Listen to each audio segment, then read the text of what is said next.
She wasn't mine. She could never be mine.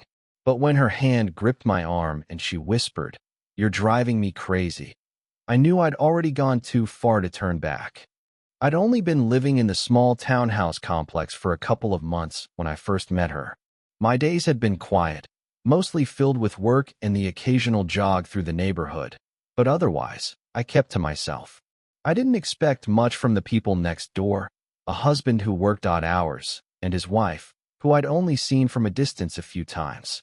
She carried herself with the kind of grace that made people turn their heads without quite knowing why. The first real conversation happened on an ordinary afternoon.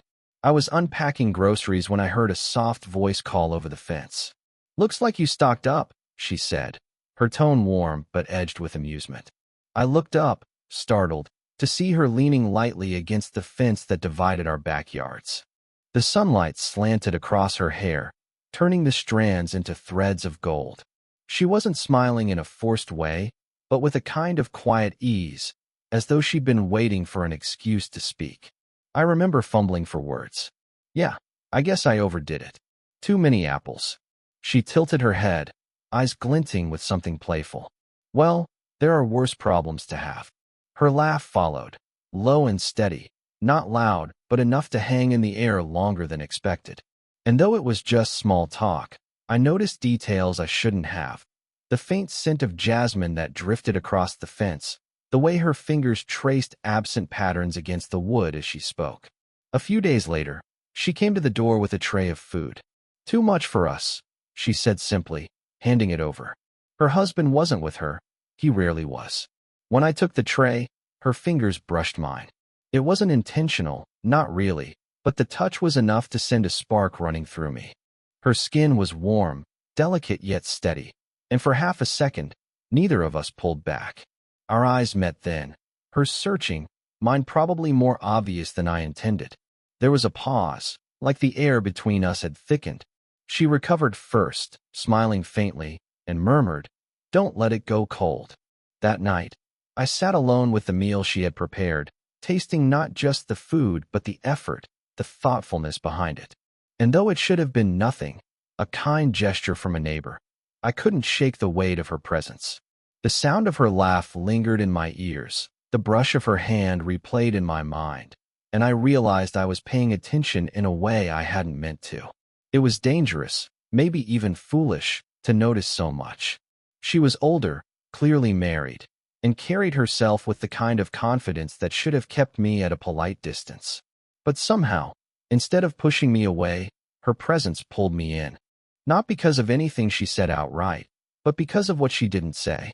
Because in those pauses between words, there seemed to be something waiting, just beneath the surface. After that first encounter, our interactions began to stretch beyond casual neighborly exchanges, though neither of us admitted it aloud. At first, it was small things, a borrowed cup of sugar, a casual good morning, when our paths crossed, a nod from across the yard. Yet every encounter seemed to linger longer than necessary, and I found myself paying attention to details I would normally ignore. The way her eyes flicked to mine before glancing away, the subtle curve of her lips when she caught my gaze, even the quiet sigh she released when she leaned against the fence to watch her husband tending to the garden. One late afternoon, I heard her voice again while I was fixing a broken chair on my porch. She stood at the edge of the fence, holding a watering can, her expression open and warm. "Need a hand?" she asked, tilting her head slightly, a playful spark in her eyes. I tried to sound casual. "I think I've got it mostly." She smiled, not a quick, polite smile, but one that softened the edges of her face and made me notice the delicate lines around her eyes, the kind of lines you get from a life well lived. "Mostly," she pressed, stepping a little closer, close enough that I could see the faint sheen of perspiration on her skin from the afternoon sun. Our conversation drifted effortlessly into more personal territory than either of us expected. She spoke about her garden, yes, but also about books she had been reading, movies she loved, and small regrets she carried lightly in her voice. And I, in turn, found myself revealing things I usually kept to myself. Little dreams, the restless itch in my chest to move forward, the quiet loneliness of being new in town. At one point, as I tightened a screw in the chair, our hands brushed again. A fleeting, almost accidental contact that left both of us still. I felt a subtle heat where her fingers grazed mine, a warmth that lingered long after she stepped back. I caught her glance just in time to see the same hesitation mirrored in her eyes, a flicker of recognition that this was more than casual politeness. She lingered a moment longer than necessary before retreating to her yard, and I realized the air between us had changed. Conversations now carried the weight of something unspoken, a delicate tension that neither of us dared to name. I noticed the small, unconscious touches, a hand brushing her hair back behind her ear, a brief lean closer when she laughed, the way she sometimes let her gaze settle on me just a second too long. That evening, I sat alone on my porch, replaying every detail. The brush of her fingers, the warmth in her voice, the quiet magnetism that pulled me toward her even when I knew it was forbidden. And yet, there was no shame in the feeling, only an ache of longing, a quiet acknowledgement that our connection was real, fragile, and entirely mine to notice, or to ignore, though I couldn't. It wasn't just attraction. It was recognition. Something unspoken had begun to bloom, subtle yet undeniable, in the spaces between words, in the lingering glances, in the accidental touches that said far more than either of us could ever admit aloud. It started as an ordinary errand, but the moment her car refused to start, I knew the day was about to shift.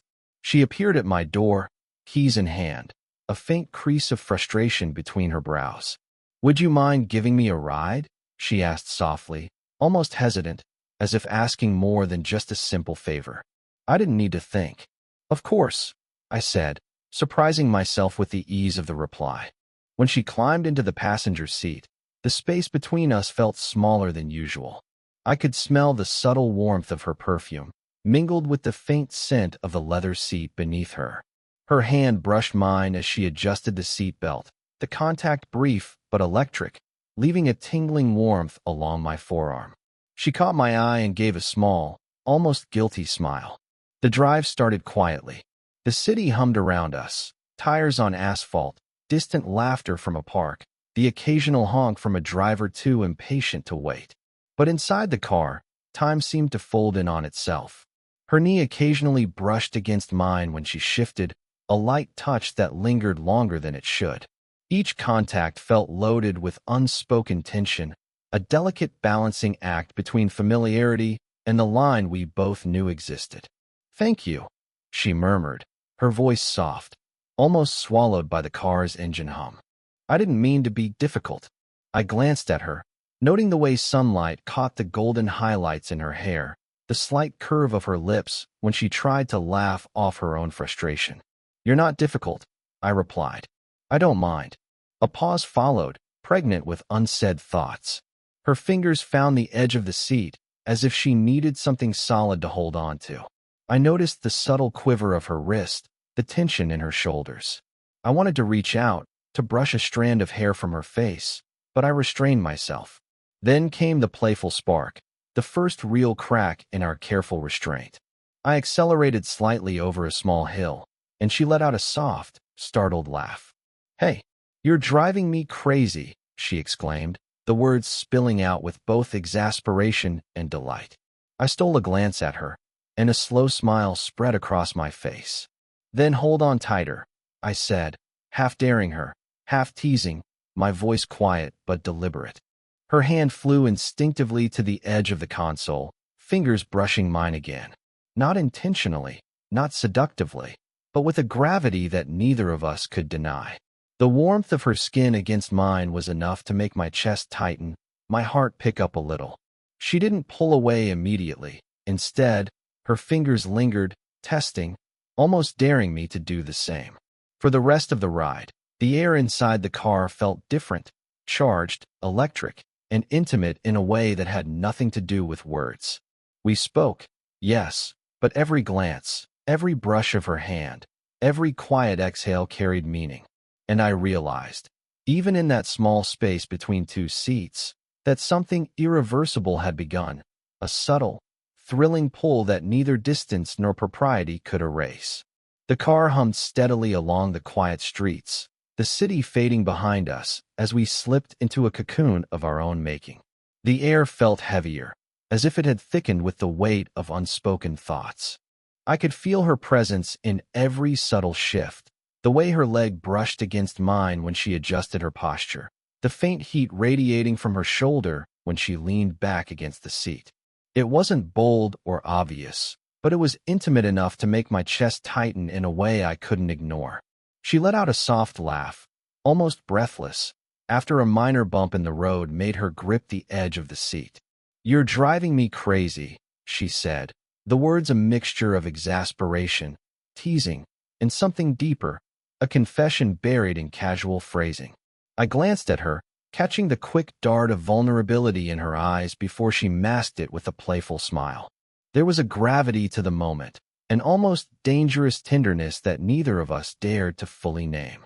Her hand had found its way to my arm, resting lightly, testing boundaries with a feather-light pressure that spoke louder than words ever could. The warmth of her skin seeped into me, sending a ripple of awareness down my spine.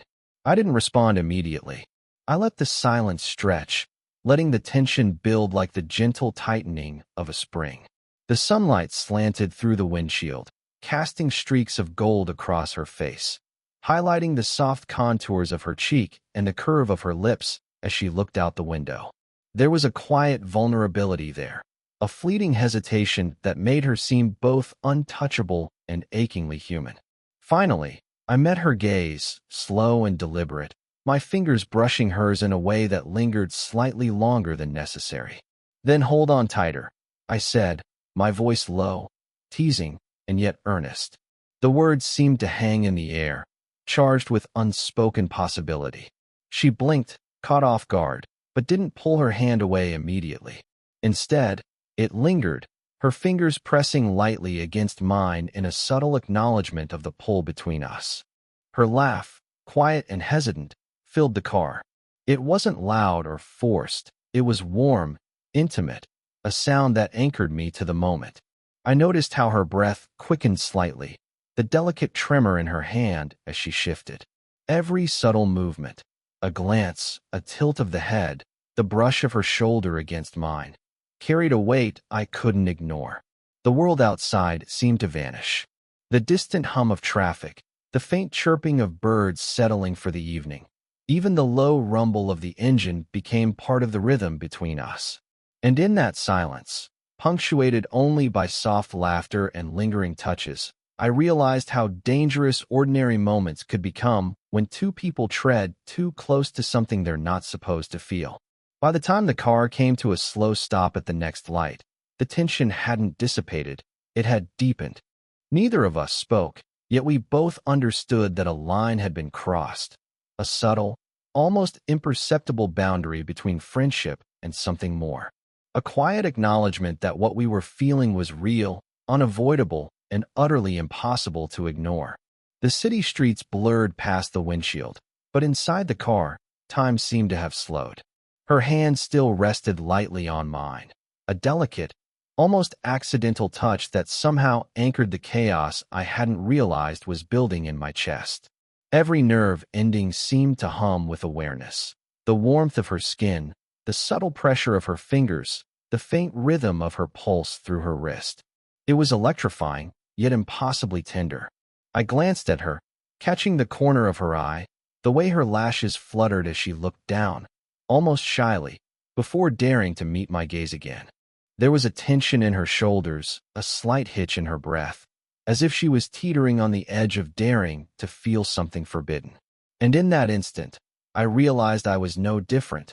My own heart had been quietly racing, unnoticed until this perfect, fleeting contact made it undeniable. "Then hold on tighter," I repeated, softer this time, letting the words wrap around her without needing to be louder. There was a gentle teasing in my tone, but underneath it lay honesty, a subtle invitation to meet me halfway, to acknowledge what was simmering between us. Her hand didn't move away. Instead, her fingers pressed a little more firmly against mine, testing, as though checking if I truly meant it. The warmth of her skin spread through me, not just physically, but emotionally, a quiet reassurance that the unspoken connection we shared was mutual, even if it existed in this small, private bubble. She let out a small laugh, breathy and soft, and leaned just slightly toward me, her shoulder brushing against mine. It was almost imperceptible, yet the shift sent a ripple through my chest. I caught her glance again, and for a moment, the playful teasing faded, leaving only the weight of sincerity in her eyes. There was something raw and real there, something that made the world outside the car disappear entirely. The hum of the engine and the distant sounds of the city became a backdrop to our quiet exchange. Every glance, every brush of her hand, every soft exhale felt amplified. I could feel the subtle tension in her arm as she shifted, the slight hitch in her breathing when our fingers lingered together. And in that charged silence, I realized we were both holding onto something fragile, something thrilling, and profoundly human. By the time the light turned green and we started moving again, neither of us had pulled away. The physical closeness, the unspoken understanding, lingered like a fragile thread between us. And in that thread, I sensed not temptation or recklessness, but connection, a quiet acknowledgement of the bond forming in these ordinary, yet extraordinary moments. It was the kind of moment that would stay with me long after the drive ended. The warmth of her hand, the soft intensity of her gaze, the shared laughter, the suspended pause between words. A moment where proximity became a language of its own, speaking of things neither of us dared to say aloud, yet understood completely. In that car, on that quiet street, we had crossed a threshold without stepping over a line, and I knew, in the way only quiet truths can be known, that nothing between us would ever be quite the same again. By the time we pulled into her driveway, the sun had dipped low, casting a warm, amber glow over the neighborhood. The car was quiet, yet every sound, the faint hum of the engine, the subtle rustle of leaves in the evening breeze, felt amplified, like it existed just for us. Between us, there was no need for words. The tension from the drive lingered, thick and tangible, curling around us in a way that neither of us could easily shake. She sat there for a moment, hand still resting lightly against mine. Her fingers twitched almost imperceptibly, as if testing the boundary between familiarity and intimacy. The warmth of her touch was a silent confession, and I found myself reluctant to pull away. I wanted to linger in that small bubble where the world outside ceased to exist, where the only measure of time was the rhythm of her breath and the quiet beat of her pulse against my arm. Finally, she exhaled, a soft, almost imperceptible sound that carried relief, amusement, and something deeper, something unsaid. "Thank you," she whispered, her voice barely louder than the hum of the car. There was a vulnerability in it that made my chest tighten. Not for the favor, not for the ride, but for this fleeting connection, this dangerous, beautiful closeness that neither of us could ignore. Her hand drifted back to her lap, but the warmth lingered on my skin long after contact had ended. Every detail of her, the faint perfume that clung to her hair, the subtle tilt of her head, the soft way she shifted in her seat, seemed magnified, as though the car had become a microscope for our emotions.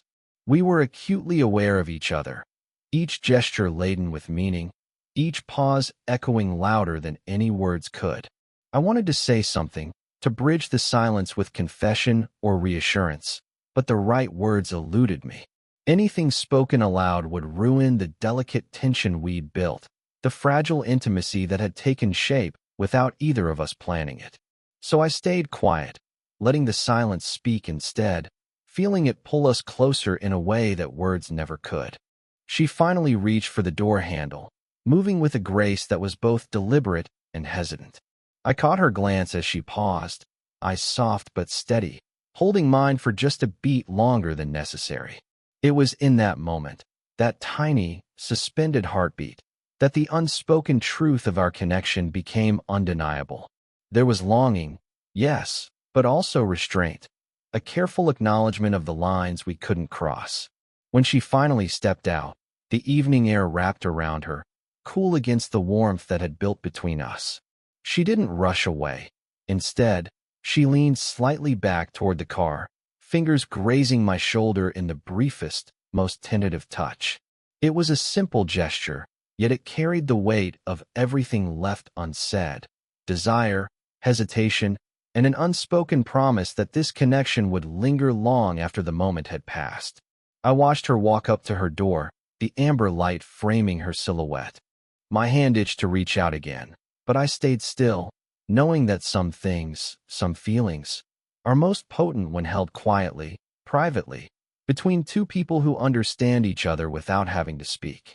In that silence, I felt the full gravity of what we had begun, a bond that was delicate, dangerous, and utterly unforgettable. The next few days passed with an unusual quiet.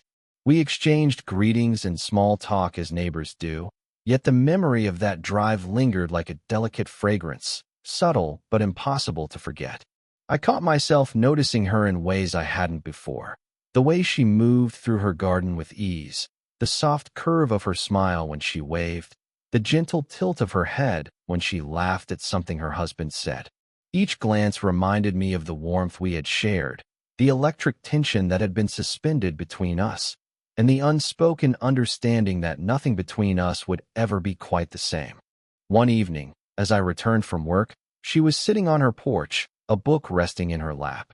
The sunlight had faded to a soft, amber glow, washing her silhouette in warmth.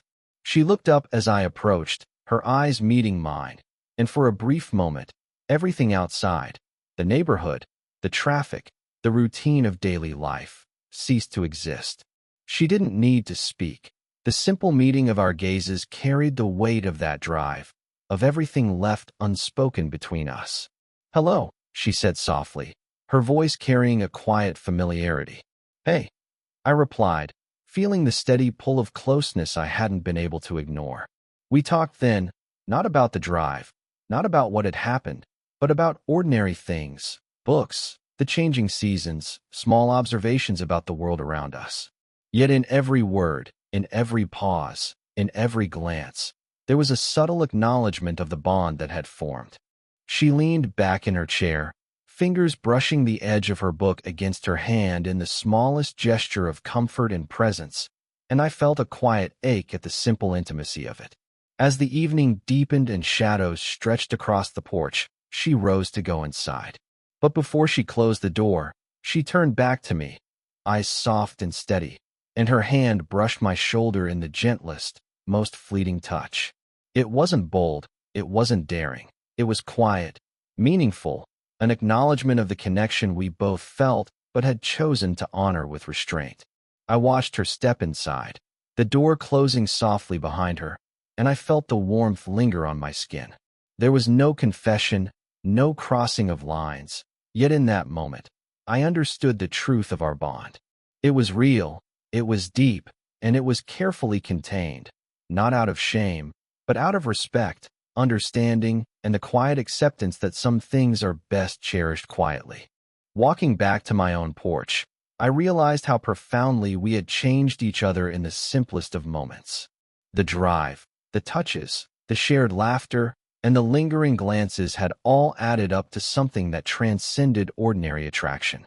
It was a connection built on trust, on mutual recognition, and on the courage to feel deeply without forcing outcomes. And as the evening settled into night, I felt a quiet satisfaction, a warmth in my chest, knowing that some connections are not meant to be claimed, but rather held carefully in the spaces between words, gestures, and silences. The bond remained, fragile, powerful, and unforgettable, a slow-burning flame that neither of us needed to name aloud to feel.